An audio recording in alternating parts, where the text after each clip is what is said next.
You prayed for years. You watched others receive what you were still waiting for. And quietly, in a place you never said out loud, you began to wonder if your time had simply passed you by. Hear me, beloved. It has not.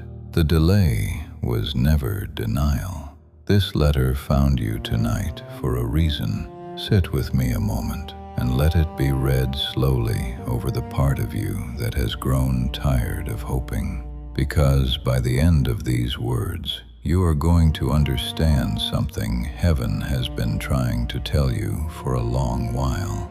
Why the wait was never punishment, and why the season you had almost stopped expecting is closer now than it has ever been. This is a letter from heaven, written for the woman who kept believing even when belief grew heavy in her hands, the one who held on with tired arms and would not let go. Stay with me. There is something here that was meant only for you, because you were the one who waited. You were the one who watched the announcements arrive for everyone but you. The weddings, the new homes, the long-awaited babies, the doors that swung open so easily for others. You stood in the back and you smiled, and you meant the smile, even while something quiet in your chest ached. You were the one who prayed the same prayer so many times the words began to wear smooth, like a stone carried in a pocket for years. You watched seasons change outside your window, spring after spring, harvest after harvest belonging to someone else. You watched younger women receive what you had asked for first, and you taught your face not to fall when they told you. You watched calendars turn, birthdays come and go, the candles a little harder to count each year, and still the thing you longed for stayed just out of reach, close enough to see, never close enough to hold. And maybe, somewhere in all that waiting, a thought slipped in and made itself at home. Maybe it's me. Maybe I asked wrong. Maybe I'm too late now. Maybe the season I was made for already came and went while I wasn't looking. You have carried that thought so long it began to feel like the truth. You learned to want things quietly, so no one would see the disappointment when they didn't come. You learned to celebrate others with a full heart and an empty ache. You became strong in the waiting, but tired too, so tired. And still you kept showing up, kept lighting the candle of one more prayer. I want you to know that none of it went unseen. So let me name the lie now, gently, the way you would lift a splinter from a child's hand. The lie says, your time has passed. The lie says God has moved on to other people, that the line moved forward and you were left standing where you were, that the door closed while you were still fumbling for the key. The lie says delay is the same thing as denial, that because the answer was slow, the answer must be no. But heaven does not measure time the way a worried heart does. What feels like a closed door above is very often a seed buried below. And there is a word the prophet Habakkuk wrote in a season when he too was weary of waiting on God. He was told, the vision is yet for an appointed time.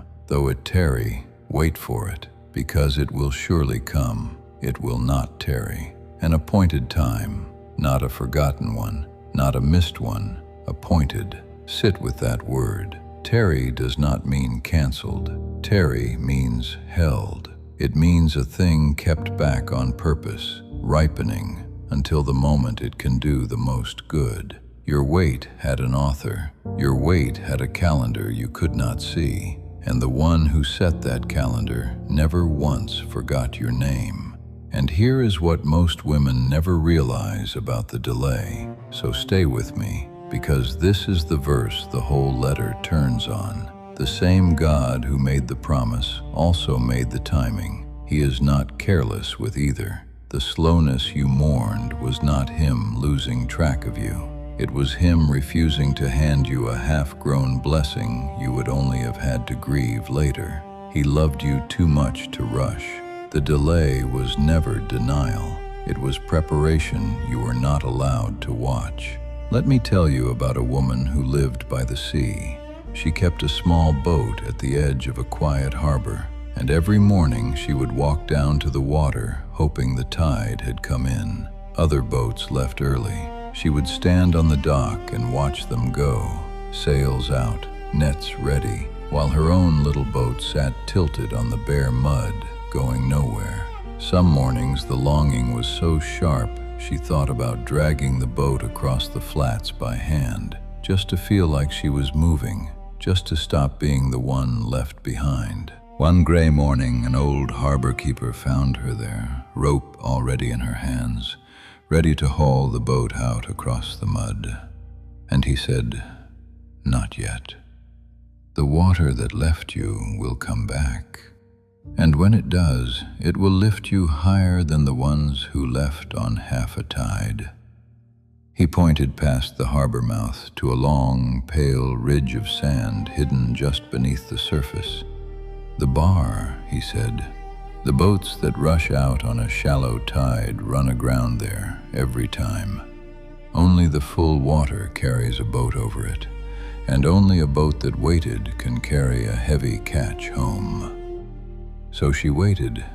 She watched the sea come back, slow and certain, the way it always had.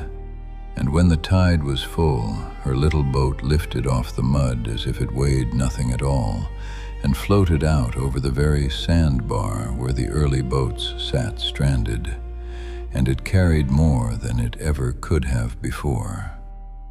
Beloved, you are not stranded. You are waiting for the full water.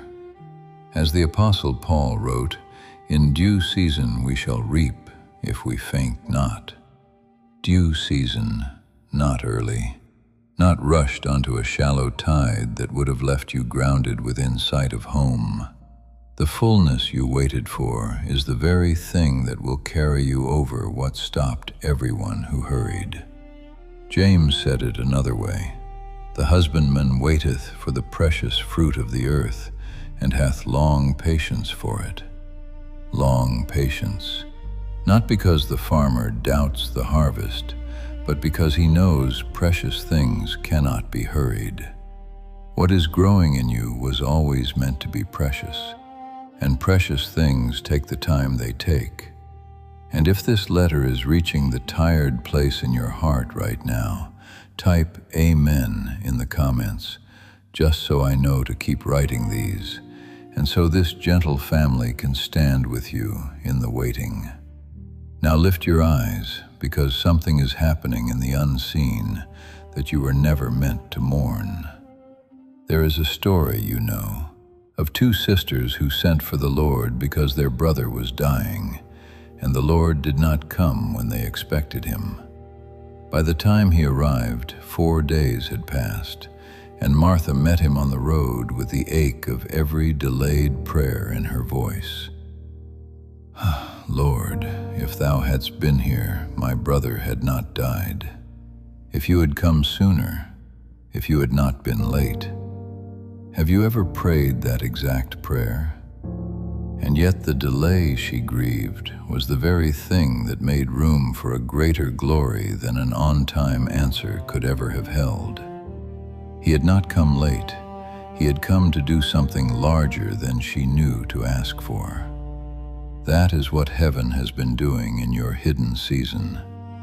Isaiah promised that they that wait upon the Lord shall renew their strength. Not the ones who ran ahead, the ones who waited. While you wept, strength was being rebuilt in you, root by root, in ground no one could see. While you wondered if joy would ever return, David's words were quietly being made true over your life. Weeping may endure for a night, but joy cometh in the morning. Your season is not over. It was never over. The night was long, I know, longer than anyone around you understood, longer than you would have chosen. But morning was always written into the promise, the way dawn is already written into the darkest hour before it. And the woman who comes through a long night does not come out empty. She comes out carrying a tenderness the comfortable never learn, and a strength the early risers never had to find. Everything the waiting seemed to cost you, heaven has been quietly keeping, and it intends to give it back with interest. So lift your head now, because the charge I am about to give you is yours to keep. So say these words with me, not as a wish, but as a returning to what was always true. Say them slowly, out loud if you can, and let your own voice carry them back to your heart. Say this with me, my season is not over. Say it again, the delay was never denial. Say, I am not behind, I am being prepared. Say, what was held back was held for me, not from me. And one more, the one your heart has been most afraid to believe. My appointed time is still coming, and it will not tarry. Let those words sit where the lie used to live. Every time the old thought returns, the one that whispers, too late, answer it with the truth. Appointed, not forgotten. Held, not denied. You are not watching everyone else's harvest from the outside any longer. You are standing in a field that is almost ripe, in ground that has been quietly preparing to give back everything the long winter seemed to take.